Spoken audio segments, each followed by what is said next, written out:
Akhirnya pun terungkap pelapor dari Abu Janda, yaitu ketua dari KNPI, Haris Pertama, yang ingin memenjarakan Abu Janda. Ternyata adalah simpatisan dari Rizik Syihab.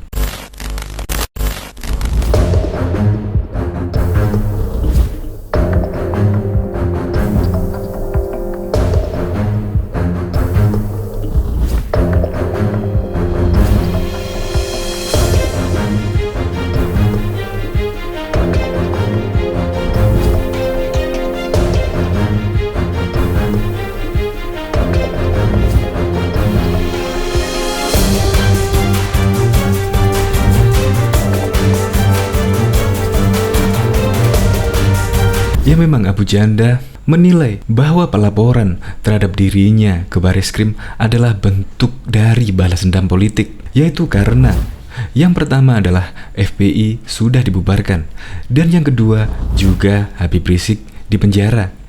Maka dari itu menurut Abu Janda ada dendam politik sehingga Abu Janda dilaporkan oleh ketua dari KNPI. Ya memang lucu sih ketika Abu Janda dinilai menghina Natalius Pigai dengan kata evolusi, tetapi yang melaporkan adalah pihak KNPI. Ya seharusnya kan Natalius Pigai. Ya tetapi semoga saja proses hukum benar-benar adil dan tidak ada tekanan apapun.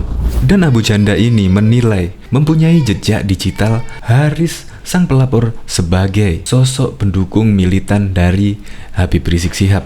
Ya semoga saja ini cepat clear dan cepat tuntas. Semoga saja hukum berjalan dengan seadil-adilnya. Untuk lebih lengkapnya simak berita berikut ini. Good News Indonesia. Belum menyaksikan video ini, pastikan bosku jangan lupa subscribe. Karena subscribe itu gratis plus bonus tonton video terbaru setiap harinya. Jangan lupa ya. Pancingan Abu Janda berhasil. Akhirnya pun dia keluar sarang.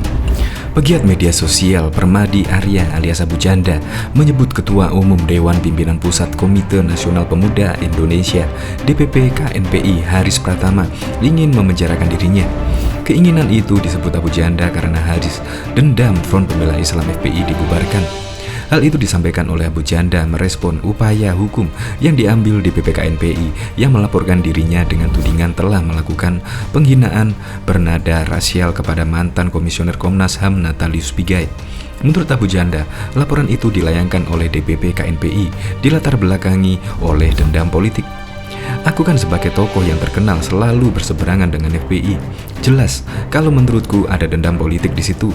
Haris Pratama ini mungkin saat ini sakit hati FPI dibubarkan dan Rizik Syihab dipenjara. Jadi balas dendam ingin saya dipenjara juga, kata Abu Janda saat dihubungi suara.com Jumat 29 Januari 2021. Pegiat media sosial itu lantas menuding Haris sebagai sosok pendukung militan FPI. Dia mengklaim memiliki rekam jejak digital. Haris Pertama itu yang melapor saya ke Bareskrim. Itu pembela FPI militan. Aku masih punya jejak digitalnya. Dia tuh yang termasuk protes keras kemarin FPI dinyatakan organisasi terlarang oleh Mahfud MD katanya. DPP KNPI sebelumnya melaporkan Abu Janda Direktorat Tindak Pidana Cyber Bareskrim Polri. Dia dilaporkan atas dugaan telah melakukan ujaran kebencian bernada suku, agama, ras, dan antar golongan atau SARA kepada Natalius Pigai. Laporan DPP KNPI itu telah terdaftar dengan nomor LPB 00521 Bareskrim tertanggal 28 Januari 2021. Telah diterima laporan kami, alhamdulillah, secara kooperatif dari polisi. Sudah kami lampirkan juga bukti-buktinya, kata Ketua Bidang Hukum DPP KNPI, Madia Rizka Lubis di Mabes Polri, Kebayoran Baru, Jakarta Selatan, Kamis 28 Januari kemarin. Media menjelaskan, kasus dugaan ujaran kebencian itu berawal ketika Pigai terlibat argumentasi dengan ex-Kepala Badan Intelijen Negara BIN, Hendro Priyono. Singkat cerita, pada 2 Januari 2021 lalu, Abu Janda selaku pemilik akun Twitter Permadi, aktivis satu pun membela Hendro Priyono. Ketika itu dalam kicauannya, Abu Janda menanyakan kapasitas Pigai berdebat dengan Hendro Priyono. Dia kemudian mempertanyakan kepada Pigai apakah sudah berevolusi. Menurut media, kata evolusi itu patut diduga mengandung ujaran kebencian, tidak hanya kepada Pigai, melainkan kepada masyarakat lain asal daerah Pigai. Kata-kata evolusi itulah yang jadi garis bawah bagi kami untuk melaporkan akun Permadi aktivis karena diduga telah menyebarkan ujaran kebencian, jelas media.